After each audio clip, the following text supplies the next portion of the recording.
Sumatera Barat, sebagai bagian dari wilayah Hindia Belanda mendapatkan warisan sejarah yang terpapar secara visual melalui dokumen yang dibuat oleh bangsa Belanda itu sendiri. Belanda cukup banyak membuat rekaman foto bahkan film yang dapat kita amati. Bermacam hal seperti teknologi dan kebudayaan berkembang dan diperkenalkan kepada warga lokal. Dokumen tersebut rata-rata dibuat pada akhir abad 19 dan awal abad 20. En nu naar Sumatra.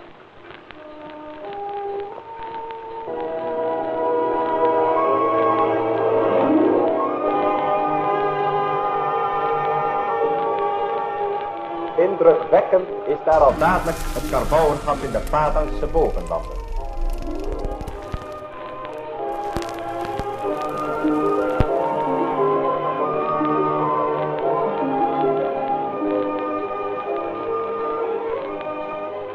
Voor zover het rijstpellen niet met stampers gebeurt die met de hand worden bediend, geschiet het in rijstpelmolens die door waterkracht worden gedreven. Kebanyakan dokumen menggambarkan tentang sistem rancang bangun dan arsitektural, sistem transportasi darat kereta api, sistem perekonomian, serta sistem religiusitas dan budaya.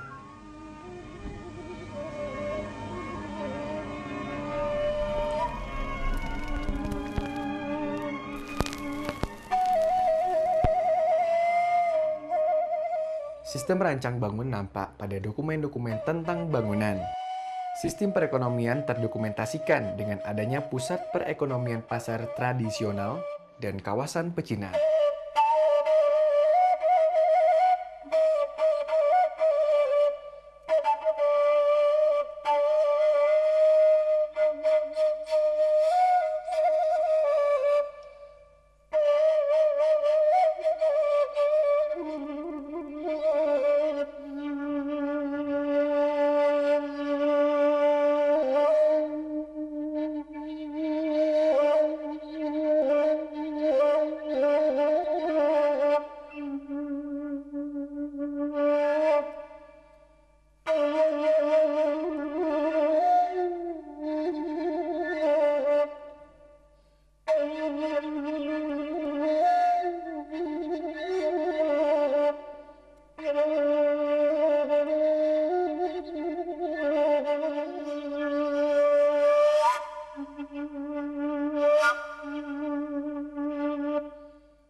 Meski telah lanjut usia, hingga kini peninggalan itu masih nampak dan masih berdiri dengan kuat. Sebagian masih orisinil, sebagian lagi telah dikembangkan di tempat yang sama dengan sistem yang lebih modern, dan sebagian yang lain kebanyakan rusak karena bencana alam.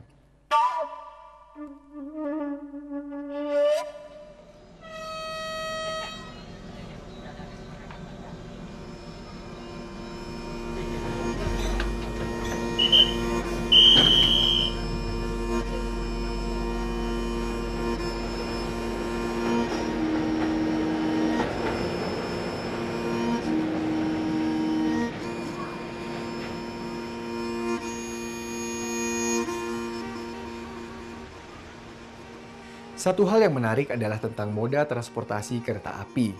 Alat transportasi ini dalam sejarahnya memang merupakan warisan peninggalan Belanda. Kisah perkereta apian di Sumatera Barat terdokumentasikan dengan cukup baik.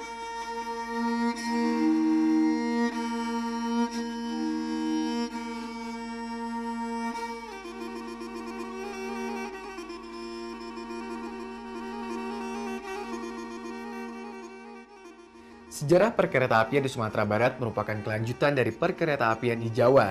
Di Jawa, perkeretaapian diawali dengan pencangkulan tanah pertama oleh Gubernur Jenderal Belanda di Jawa Tengah pada tanggal 7 Juni 1864 yang berlokasi di Desa Kemijen atau sekarang Stasiun Gudang di Semarang.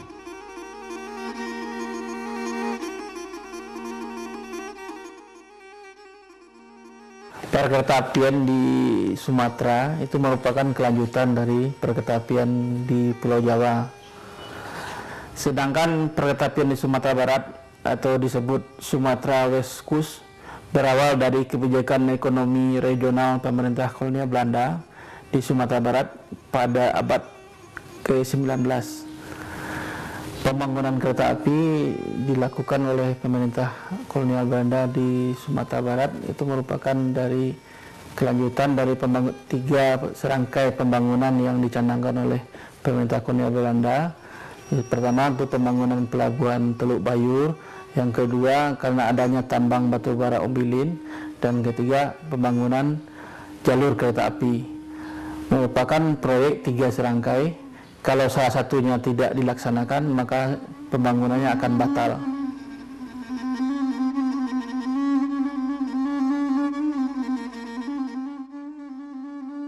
Untuk membangun proyek perkereta apian ini, dalam kurun waktu 1875 hingga 1925, pembuatan rel kereta api ini di Sumatera Barat dilaksanakan secara bertahap dan bersambung dari tahun ke tahun.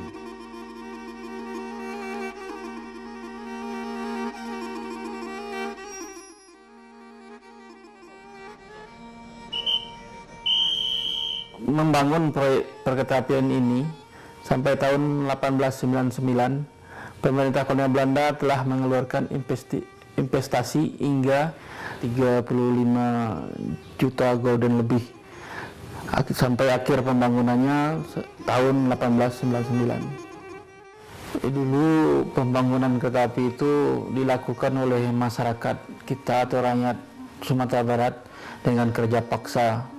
Dipaksa mereka itu bekerja dengan cucuran keringat dan darah. Makanya kita sebagai generasi muda harus prihatin terhadap nenek moyang kita yang mengerjakannya itu, mengorbankan nyawa.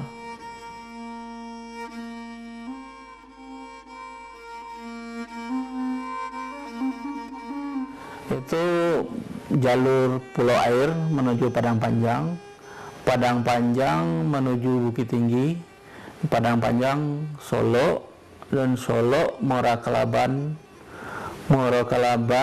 ke Sawalunto. Jalur-jalur ini menghubungkan transportasi dari titik-titik utama kota-kota di Sumatera Barat. Jalur ini juga mengangkut jutaan kubik batu bara.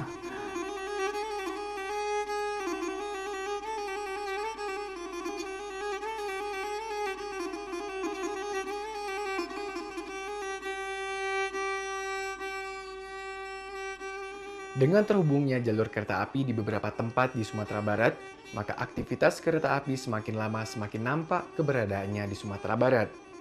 Meski konon pengerjaannya, jalur kereta api ini dengan sistem kerja rodi dengan mengorbankan banyak pekerja lokal, namun selama sekitar seabad, jalur-jalur ini menghubungkan transportasi dari titik-titik utama kota-kota di Sumatera Barat.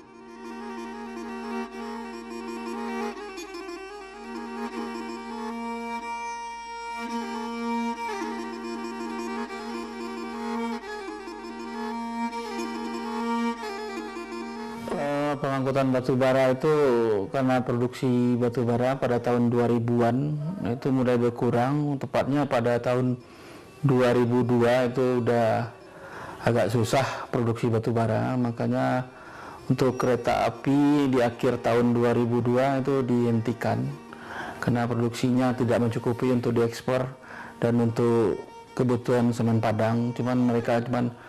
PTBA itu sanggup untuk mengisi proyek pembangkit listrik tenaga uap di Sawalunto atau tepatnya di Salak. Makanya kereta api kita fungsikan untuk pengangkutan semen curah dari Indarung ke Teluk Bayur sampai saat ini.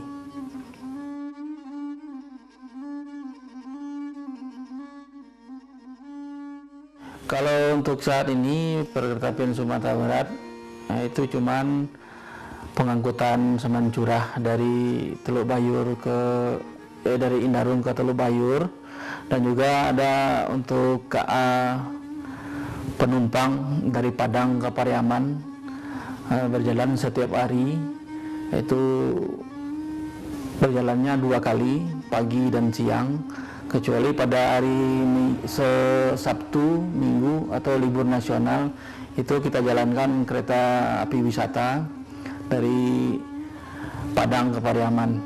Kalau untuk wilayah Padang Panjang ke Sawalunto, sejak tahun 2009 itu sudah dicanangkan KA Wisata Danau Singkarak oleh Menteri Pariwisata.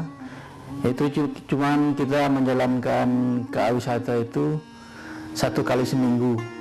Itu merupakan KA Wisata, penumpang yang kita bawa nanti kita tunggu di Sawalunto. Setelah mereka selesai berwisata di Sawalunto, kita bawa lagi ke Padang Panjang. Jadi penumpangnya yang kita bawa dari sini itu lagi yang kita bawa ke Padang Panjang.